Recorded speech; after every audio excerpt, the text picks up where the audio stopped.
Stéphane, on se connaît. Je vais te donner un conseil juridique. Tu ne devrais pas me poursuivre pour diffamation, mais plutôt entamer une procédure pour dénonciation calomnieuse.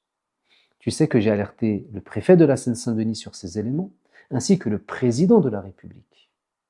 La diffamation n'est punie que d'une simple amende, alors que la dénonciation calomnieuse est punie de 5 ans d'emprisonnement et 45 000 € d'amende.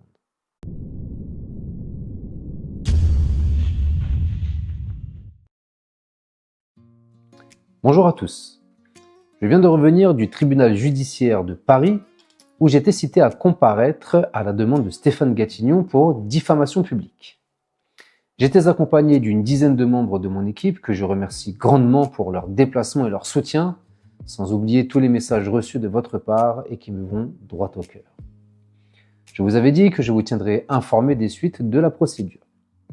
Monsieur Gatignon était absent, mais représenté par son avocat qui nous a informé de son absence car il était visiblement souffrant.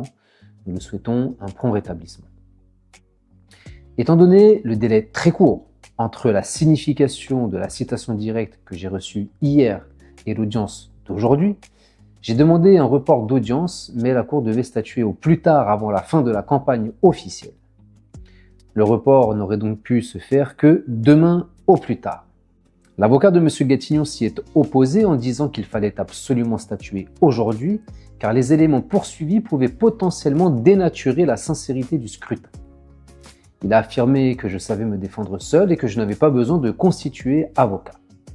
Je le remercie pour le compliment. La présidente de la Cour a demandé si un avocat présent dans la salle, spécialiste de la procédure en diffamation, acceptait de me représenter dans l'immédiat pour éviter un report au lendemain, ce qui fut accepté par l'un d'entre eux. Le procureur de la République m'a remis ses réquisitions, soulevant des exceptions de nullité, c'est-à-dire qu'il estimait que certaines formalités de droit n'avaient pas été respectées par l'avocat de Stéphane Gatignon, ce qui provoquait, selon son raisonnement juridique, la nullité de la procédure. L'avocat qui m'a été désigné a soulevé d'autres éléments visant également la nullité de la procédure.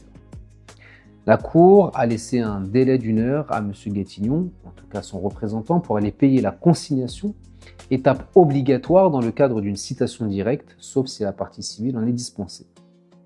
Pendant ce laps de temps, l'avocat de M. Gatignon a échangé avec son client pour l'informer de la forte probabilité d'aboutir à la nullité de la procédure à cause de son erreur de droit. Il y avait ici 2 choix qui se proposaient à M. Gatignon. Soit payer la consignation et risquer la nullité de la procédure sans pouvoir me poursuivre à l'avenir pour les mêmes éléments, soit ne pas payer la consignation et ainsi annuler sa saisine pour se laisser l'opportunité de recommencer ultérieurement sans faire d'erreur cette fois-ci. M. Gatignon a fait le choix de ne pas payer la consignation et a ainsi annulé sa procédure. Son avocat a prétendu que M. Gatignon avait été sensible à ma situation, qu'il souhaitait que je puisse avoir un avocat pour me défendre équitablement et qu'il renouvellerait la procédure à l'avenir pour me donner l'opportunité d'être défendu correctement. Tout le public présent s'est retenu de rire tant la mauvaise foi et la contradiction étaient flagrantes. Peu importe.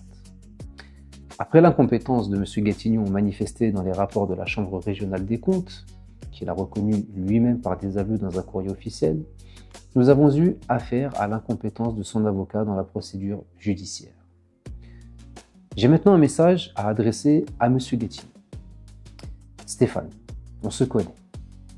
Je vais te donner un conseil juridique. Tu ne devrais pas me poursuivre pour diffamation, mais plutôt entamer une procédure pour dénonciation calomnieuse. Tu sais que j'ai alerté le préfet de la Seine-Saint-Denis sur ces éléments, ainsi que le président de la République. La diffamation n'est punie que d'une simple amende, alors que la dénonciation calomnieuse est punie de 5 ans d'emprisonnement et 45 000 € d'amende. Ainsi, la procédure permettra une enquête approfondie sur le sujet. Le magistrat instructeur pourra récolter tous les éléments afin d'aider à la manifestation de la vérité et voir si oui ou non ta présence aux élections de Sevran est le fruit d'une impunité dont tu as pu bénéficier. Les réquisitoires du parquet pourraient également compenser les insuffisances potentielles de ton conseil, ce qui serait un gage de sécurité supplémentaire pour toi. Je t'ai proposé un débat public, mais tu ne souhaites pas rendre compte publiquement de ces éléments et préfères la discrétion des prétoires là où les débats se tiennent à l'abri des regards. C'est bien dommage, mais c'est ton choix. Pourtant, je me rappelle qu'en 2014, tu avais accepté de débattre avec Clémentine Autain, Mohamed Chirani et Farid Temsamani dans le cadre des élections, alors que les relations avec 2 d'entre eux n'étaient pas des plus cordiales.